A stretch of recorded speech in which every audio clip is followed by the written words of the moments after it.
Hey there folks, Rosie here back with a supercharged episode of Let's Make a Blank. And today we're filling in the blank with Gelatin Prosthetics. Using special effects makeup techniques, I'm going to show you how to make gelatin-based injuries like cuts and scrapes, as well as gelatin props like this eyeball. So let's get started. To apply the prosthetics, you'll need some makeup sponges and 3 different sizes of paintbrush. I use smaller paintbrushes to apply special effects makeup, so the biggest one isn't that big, but the smallest one is quite small and pointed for details. I'll also be using a good amount of liquid latex this project, and that's a popular multi-use tool for special effects makeup artists. You'll see it in almost all of our kits. Today we'll be using it as adhesive, protective coating, and to create skin texture. And of course I'll be using several makeup palettes. The first is a palette of cream makeup in skin tones, which is a staple for makeup artists. You can see my last one is very well loved. You use it a lot.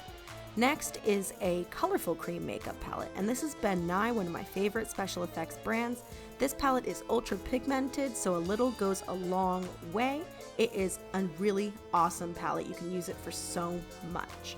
I also have a colorful lipstick palette where you can customize a lot of the shades and the formula stays. Last but not least, I have my Ben Nye bruise wheel, and this wheel has all the colors that you'd need to make different stages of realistic bruising. It's awesome. Finally, I have a bag of my raw gelatin medium cut into ready-to-use chunks, and this will melt down to make our prosthetic pieces. But we need to know how to make them, so let's go to the kitchen. To make the prosthetic mix, you'll need a measuring cup, a mixing bowl that is microwave safe, and a non-stick container for the gelatin to cure in as it sets up. I chose this cake pan because it has a very high lip to it. You're also going to need something to whisk your mixture with. This is a fork, but I do recommend a whisk. Our gelatin prosthetics are made with 3 ingredients. Firstly is powdered gelatin. Folks, gelatin sheets will not work for this recipe. It does need to be the powder. Next is glycerin. This is vegetable glycerin, and it's really, really safe on skin. It's used in a lot of children's lotions and medicines. So it's very viscous and super, super gentle on skin. And finally, I have honey. This is raw honey, but any honey will do the trick. So now we get to mix our products together. The recipe is 1 part water, 1 part honey, 2 parts glycerin, and 2 parts powdered gelatin. I'm working in cups as my unit of measurement, and that's gonna make a lot of gelatin. So, unless you want a giant vat of gelatin medium, I recommend using smaller amounts following this ratio. So, I'm going to first mix a cup of honey into a cup of water, and I want to get as much honey out of that measuring cup as I possibly can. Honey has a couple purposes for this mixture. It is antioxidant packed, but more importantly, it's an antibacterial and a natural preservative. So it will help your gelatin keep so you can safely use it for several months. And I want to make sure it is completely mixed in with the water. I don't want there to be a thick layer of honey at the bottom or a layer of water at the top. Everything needs to be well mixed, or else your gelatin isn't going to set up properly.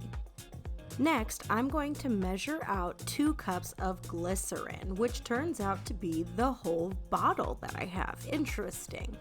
Anyways, I'm going to pour that into my mixture, and you guessed it, I'm going to stir it until it's completely incorporated into the mix. Glycerin is important to stabilize the gelatin, which can shrink or expand during changes in temperature or humidity.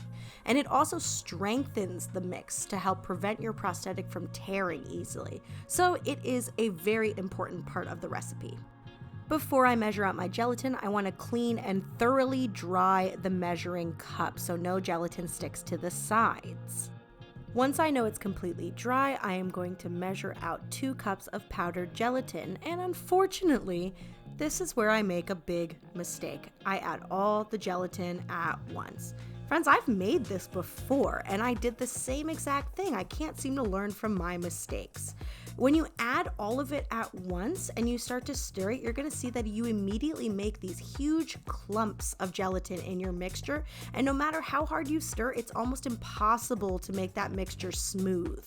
So I recommend adding about a half cup at a time, mixing well before adding your next half cup until you have all of it. Look at these huge clumps I've created by adding it all at one time. I have to mush them down and mix them in. I switched to a whisk to try to get the mixture a little smoother, and that is helpful, but it actually took to the heating stage for me to get it mostly smooth. So once you have your mixture mostly mixed, you can start heating it. You're going to put it in the microwave for spurts of about 20 seconds, and you need to keep a very close eye on it. You do not want this mixture to ever start bubbling or boiling in your microwave. It's going to mess with the integrity of your gelatin. And I did about 2 rounds in the microwave of about 18 to 20 seconds each, whisking very hard between each stage until I had a mostly smooth mixture of gelatin here.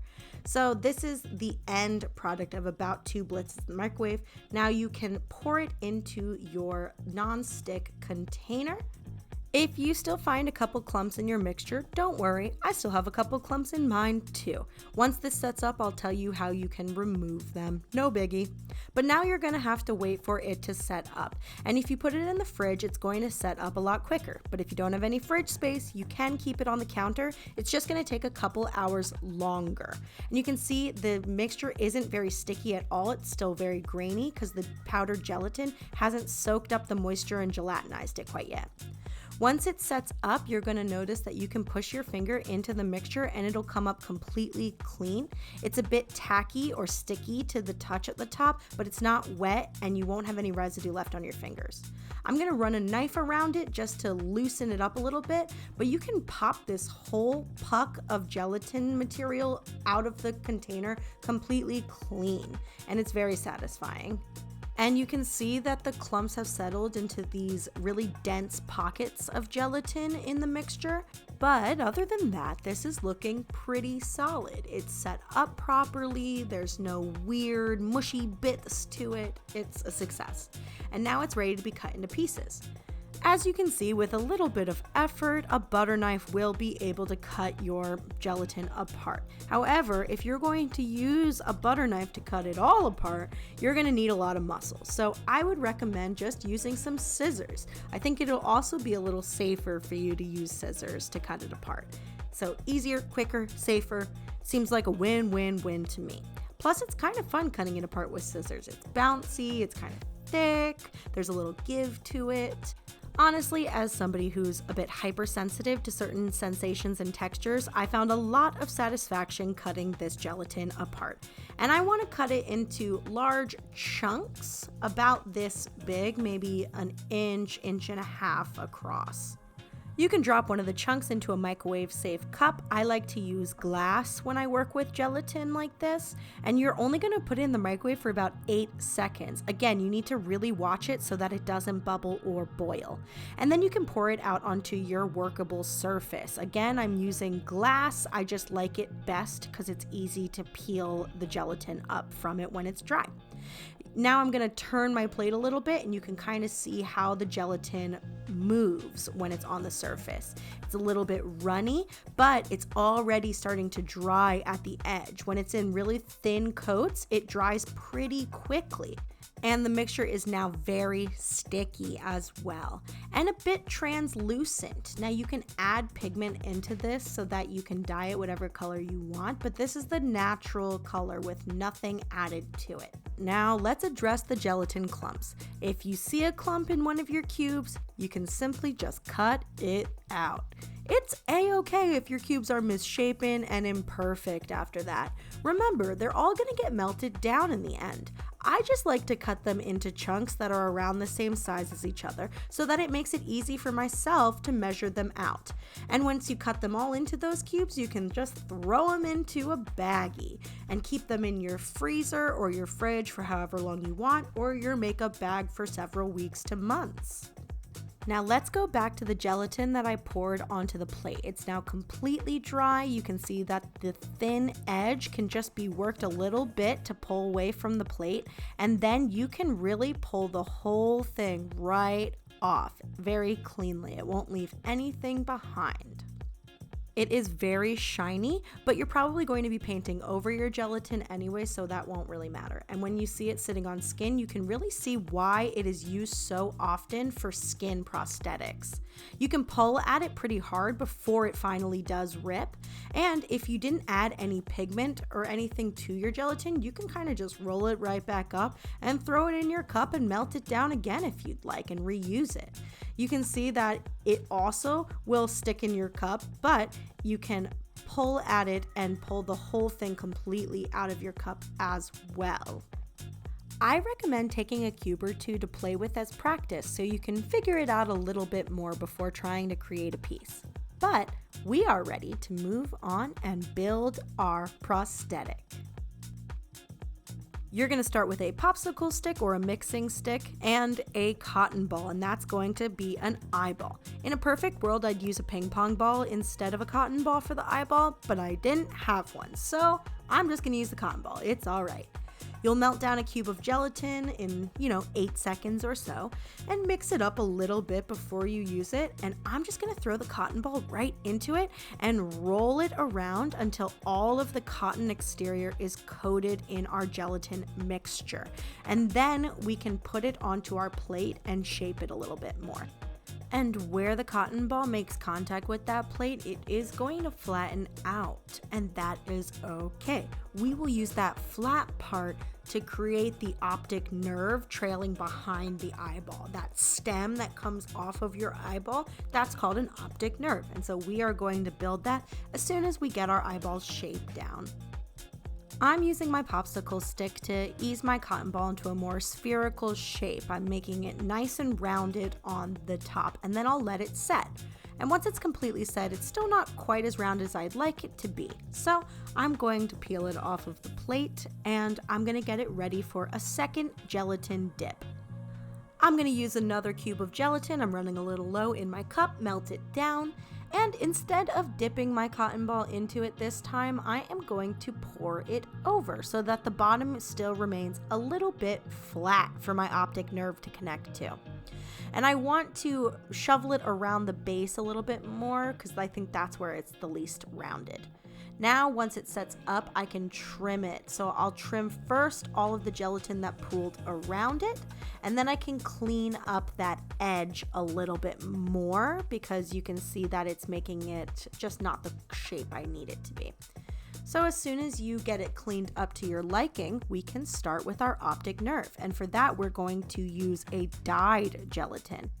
My favorite way to tint gelatin is to use liquid or cream makeups. This is a red liquid lipstick that is really awesome for tinting gelatin. So I'm putting it on the end of my popsicle stick and I'm going to mix it into a melted cup of gelatin. And really it's as easy as that to tint your gelatin to whatever color you would like. Using my popsicle stick, I'm going to smooth this red gelatin over the flat bottom of my eyeball. And it's okay if your first pass on this is a little bit rough. You can always add more to kind of smooth it out. And it will help create a little bit of a lip on it so that it looks like the eyeball is sitting in a little bit of flesh that will connect the optic nerve out the back of it. It sounds kind of grotesque, but it is just basic anatomy, and I'd like to get it somewhat correct.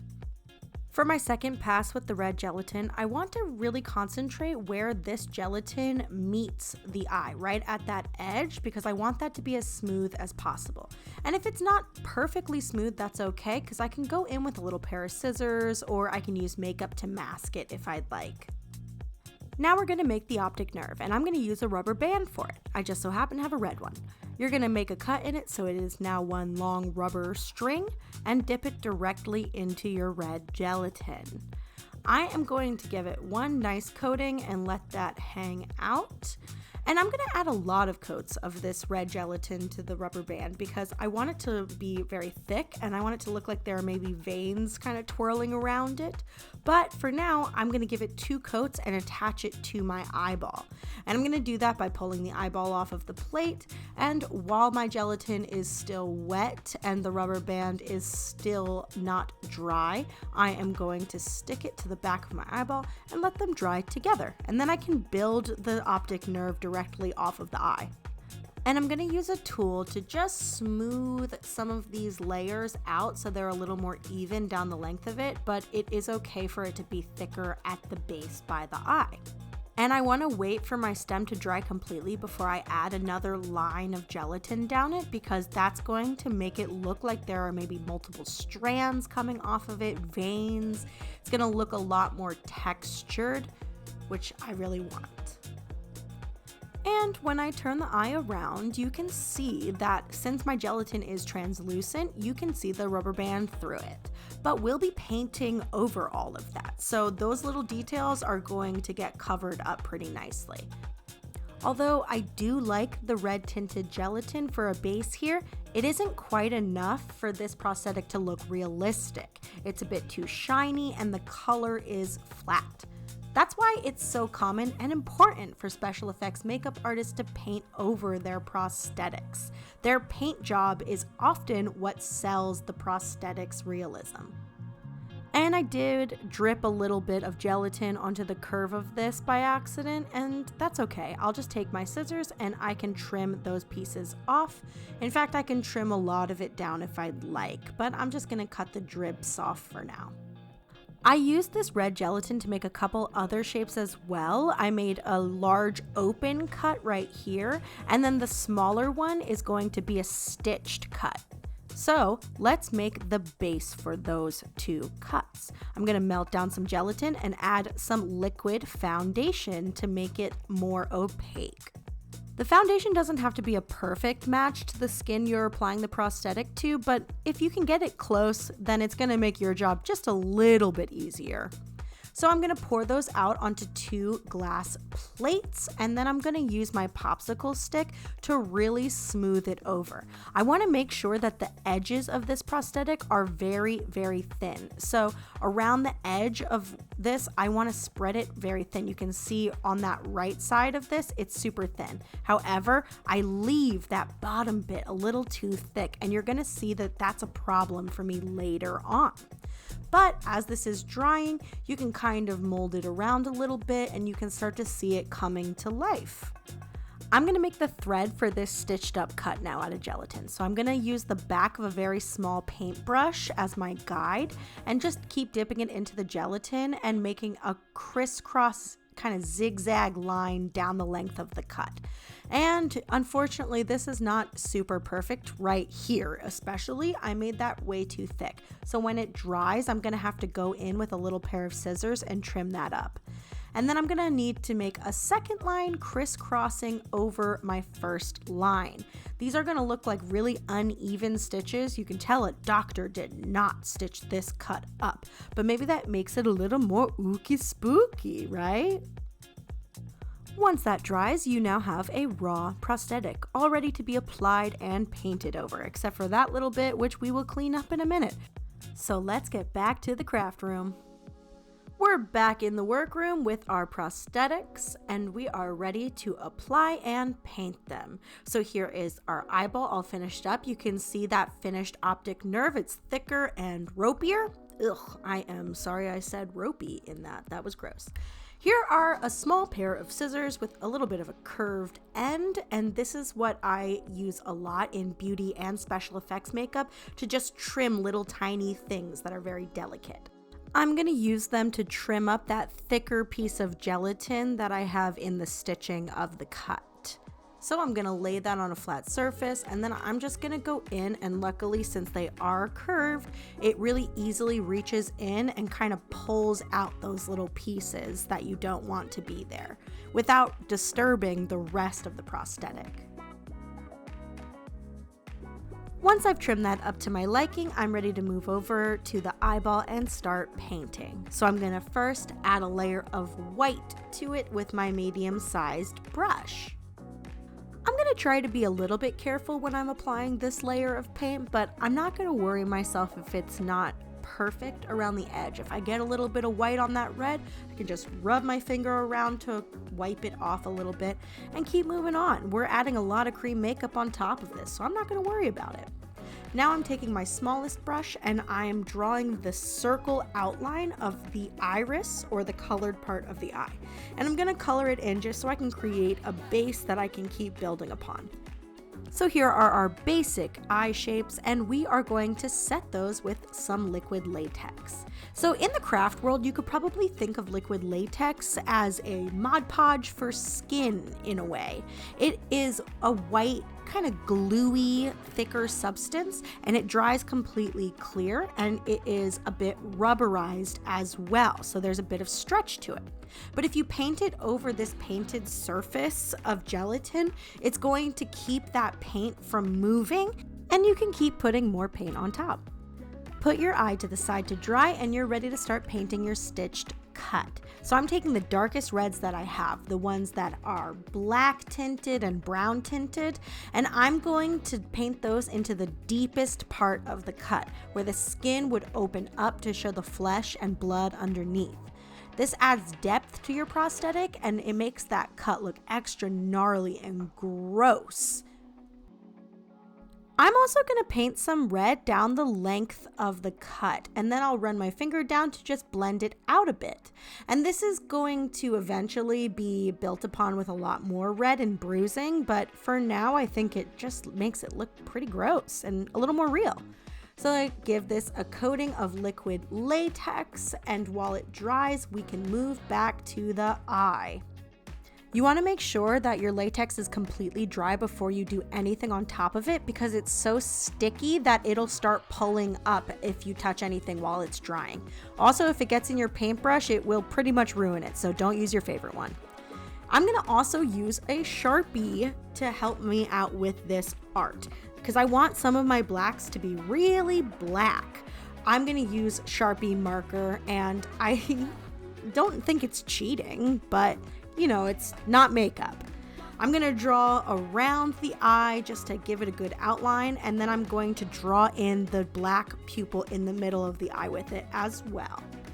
While that dries, I'm switching back to paint the iris, and I want it to somewhat match my own blue eye color, so I'm adding a dark blue as my first color all the way around, and I'm painting it in only two directions, from the inside where the pupil is outwards, or from the outer outline of the iris inwards. I want to create a streaked pattern, which I'm going to continue with a lighter color, this almost tealy gray-based green, on top all the way around. This is going to mimic the streaky texture of the banded fibers you see in people's eyes. And since we pretty much painted over the pupil completely, I am going to take some black paint and just repaint that in. And here is a close-up shot of the eye. This is almost done. You can really see that that iris looks very nice. So we'll give it a coating of liquid latex just to protect all of that paint. Moving back to the cut, I have my black marker again, and I am going to use it to color in the stitches so it looks like black thread is threaded through this cut to stitch it up. Since I'll be painting a lot more cream makeup on top of this, I'm not worried about getting the marker in every nook and cranny. I just want that black color to be at the top, and I can fill in the rest later. Here's a close-up of those messy black stitches. They look super creepy. Just ignore that open cut prosthetic next to it. I pretty much gave up on that one. I'm going to take the time now to fill in those nooks and crannies that I previously mentioned, and I'm using reds mostly to fill those colors in. Very, very dark, deep reds to show that deep, freshly oxygenated blood and trauma from a deeper cut. Switching back over to the eye, I'm going to start painting the veins into the optic nerve, and I want to use some blues and purples to do those colors with, because that's going to show blood that hasn't touched oxygen yet that is running through your veins. If you'd like, you can also give a bit of a red paint wash over top of the whole red gelatin section, and that is going to tamp down a little bit of the shininess that you get from the gelatin once it dries. And I'm gonna now give it a coat of liquid latex. And I really should just set this to the side and let it dry so that I don't interfere with the drying process and mess it up, but I just can't help myself and I need to paint the catch lights on right now. So I take some of my white lipstick and I tap down 2 white points just to make the eye look shiny. We're going to put liquid latex over top of that as well and give it a little bit of a natural shine, but I think that just gives it a little extra pizzazz that I couldn't leave it out.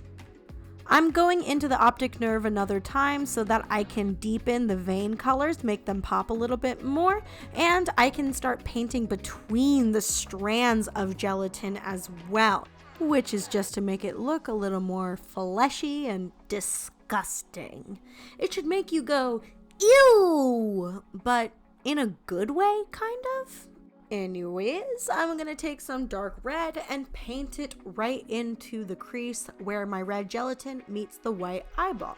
This is gonna add some depth and really make it look like that flesh is coming up around the back of the eyeball. And finally, folks, we're ready to place our prosthetic on us.